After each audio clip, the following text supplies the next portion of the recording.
सीमांत लोक संगठन के संस्थापक हिंदू सिंह जी एबीपी न्यूज के साथ है। स्वागत है सर आपका। जिस तरह से अभी जो चल रहा है कि नागरिकता नहीं मिल पा रही है और विस्थापित जो आ रहे हैं वो यहाँ से वापस लौट रहे हैं, इसके पीछे क्या है कारण? देखिए, लोग जो आ रहे हैं, सबसे पहले तो हम लोग बिल्कुल इस मामले में स्पष्ट हैं कि वो धार्मिक उत्पीड़न जो पाकिस्तान में हो रहा है और जिस ढंग का वहाँ पर उनके साथ में भेदभाव होता है, उसकी वजह से आ रहे हैं। और दूसरी बात यह है कि यहाँ पर वो बड़े ख्वाब लेके आते हैं, बड़े सपने होते हैं उनके, और वो जब देखते हैं कि धरातल पर ऐसा कुछ भी नहीं है, और क्योंकि देखो, लोग, उनके बच्चे भी साथ होते हैं, उनके परिवार भी साथ में होता है, उनकी शिक्षा का सवाल होता है, उनकी बीमारी मतलब उनके स्वास्थ्य का सवाल होता है, और क्योंकि सरकार की ऐसी कोई योजना नहीं है कि यहाँ आकर के आप उनकी कोई मदद करेंगे, तो रोज़गार भी एक बड़ा सवाल है। ये सब सवाल अपनी जगह पर होते हैं। तो इनके रहते हुए वो लोग एक माहौल, बिल्कुल डिफरेंट माहौल के अंदर देखते हैं, और फिर एक जो नेक्सस है, वो नेक्सस मैं हमेशा कहता रहा हूँ कि एक गिरोह है जिसमें मैं अगर साफ शब्दों में कहूँ तो जो कुछ दलाल यहाँ पर सक्रिय हैं वो भी अपनी भूमिका निभाते हैं, इनकी इस मजबूरी का फ़ायदा उठाते हैं और ये लोग वापस जाने को मजबूर होते हैं, और ये बात है। जिस तरह से सर वो केंद्र सरकार और राज्य सरकार के नागरिकता को लेकर सरलीकरण की बात कर रही है, जिला कलेक्टर को पावर दिया गया था, इसको लेकर किस तरह से देखते हैं? देखिए, सरलीकरण के हम लोग हमेशा हिमायती रहे हैं, क्योंकि मैं तो इस विषय पर कई दशकों से काम कर रहा हूं, और मैंने 2004 और 5 के अंदर, हम लोगों ने उससे पहले तो डिमांड की थी, लेकिन 2004-5 के अंदर हम पावर्स जो हैं वो कलेक्टर्स को केंद्र के गृह मंत्रालय से स्टेट्स और कलेक्टर्स को, 2 स्टेट के अंदर, गुजरात और राजस्थान के अंदर हम कामयाब हो गए थे। तो उसमें आप देखिए, कैंप मोड के अंदर था, और कैंप मोड के अंदर 13,000 राजस्थान और 7,000 गुजरात, 20,000 लोगों को सिटीजनशिप एक साल में मिल गई। और आज जो है वो कलेक्टर्स के पास में, जैसा आप पूछ रहे थे कि उनके पास में पावर होने के बावजूद भी नहीं मिल रही है, तो पावर होने के बावजूद नहीं मिलना, तो कहीं मुझे लग रहा है कि रिजिम की अपनी क्लियरिटी, और दूसरी बात कि राज्य और केंद्र सरकार जो है, इनके बीच की एक अपने आप के अंदर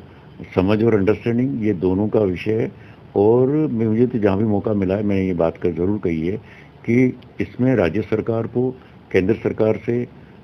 तुरंत जो है वो संपर्क करके और इसका निदान निकालना चाहिए, क्योंकि लोग तकलीफ़ों में हैं और वो निराश होते हैं जब वो एलिजिबल हो गए। मान लीजिए कोई एलिजिबल होता है 7 साल के अंदर, क्योंकि 5(1) जो क्लॉज के अंदर आते हैं ये लोग, वो सभी 7 साल के अंदर हो जाते हैं।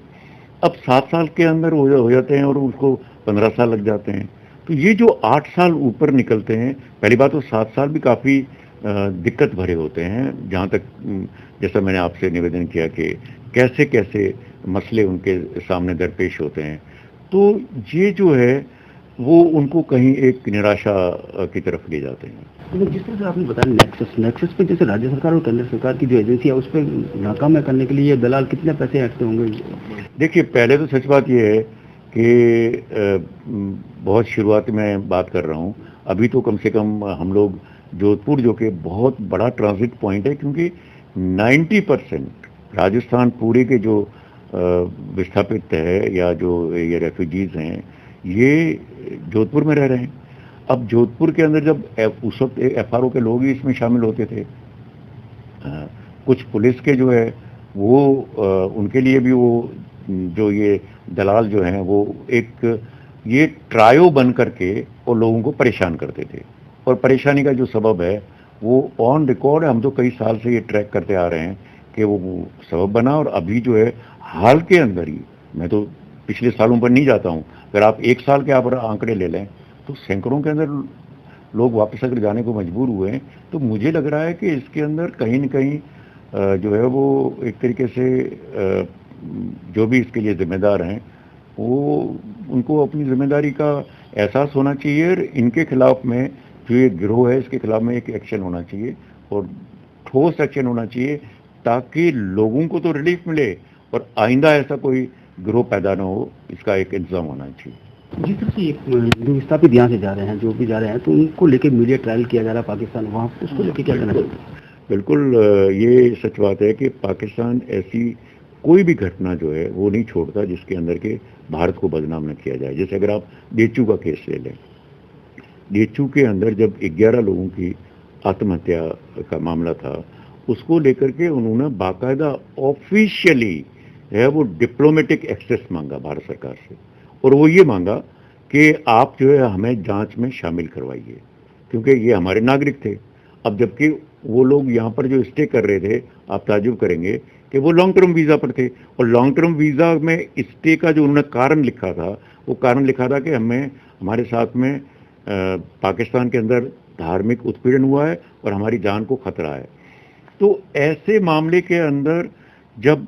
ये इस ढंग की घटना हो गई तो उसका उसने खूब प्रचार किया, यहाँ तक कि जो भारतीय दूतावास है इस्लामाबाद में, उस पर प्रदर्शन भी किया। ये सब चीज़ भारत को बदनाम करने के लिए थी। और अभी भी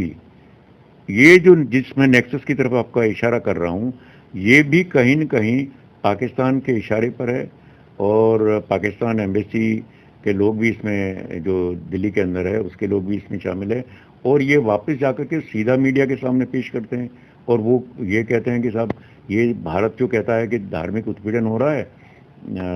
और ये लोग वहाँ रह करके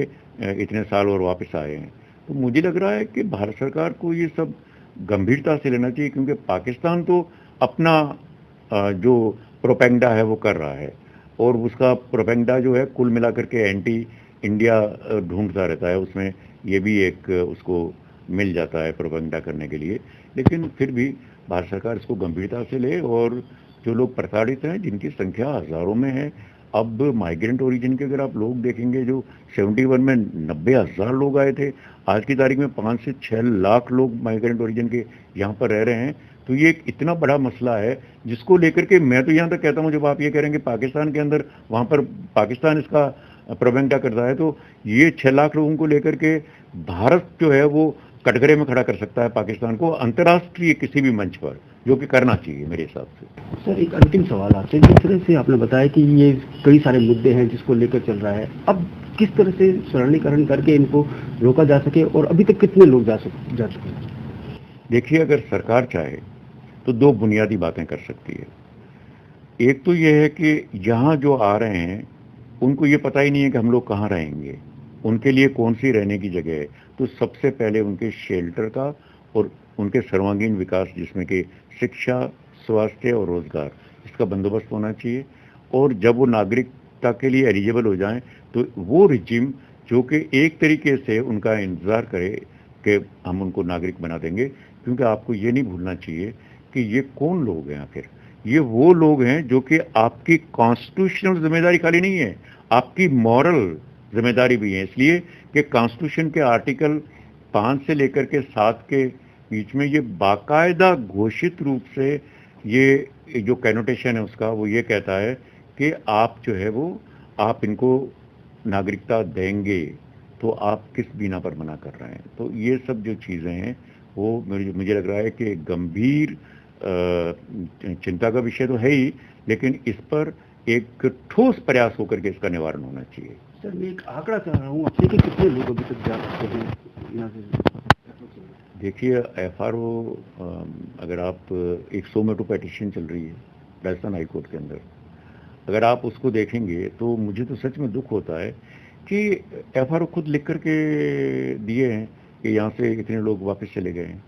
ऑन रिकॉर्ड हाई कोर्ट को दिए हैं एफिडेविट से, और IPS ऑफिसर ने, अब तो वो IG बन गई होंगी।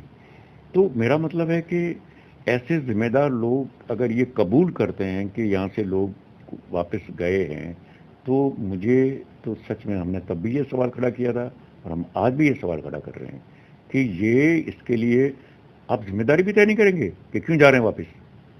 चलिए, हम कहते हैं नेक्सस की वजह से जा रहे हैं, हम कहते हैं कि आपके FRO की कमज़ोरी की वजह से जा रहे हैं, आपकी पुलिस की कमज़ोरी की वजह से जा रहे हैं, आपकी एक लैक ऑफ रिजिम की वजह से जा रहे हैं, आपका फ्रेंडली जो है वो दोस्ताना एक नीति होनी चाहिए वो नहीं होने की वजह से जा रहे हैं। तो आप अगर हमारी बात से सहमत नहीं हैं तो आप ही बताइए क्यों वापस जा रहे हैं, क्योंकि आपके ये एफिडेविट तो पड़ा है, बाकायदा घोषित रूप से दिया हुआ पड़ा है FRO का। तो उनके खिलाफ में, ऐसे जो जिम्मेदार इसके लिए जो भी हैं, उनके खिलाफ में अगर एक बार में ठोस कार्रवाई कोई हो गई तो मुझे लग रहा है कि भविष्य के अंदर न तो ये वापसी वाला कोई मामला होगा और न ही इस ढंग का डिले प्रैक्टिसेस होंगी और न ही इस ढंग का डिस्करेज जो लोग फील कर रहे हैं वो फील करेंगे और लोग एक कम से कम जिस और नहीं तो अमन और शांति की चाह रख करके जो लोग आए हैं वो अपना जीवन आगे बसर कर सकेंगे। एबीपी न्यूज से खास बातचीत के लिए आपको बहुत बहुत धन्यवाद। Karanpuri, ABP news, Jodhpur. Ready ready हो क्या है, तैयार हो क्या है? भाई की तबीयत ठीक नहीं है, क्यों परेशान? अरे तो नहीं नहीं नहीं दे रहे हैं क्या? ये पूछ रहे हैं बस। मैं एक काम करूं, मैं आधा कप चाय बना देता हूँ।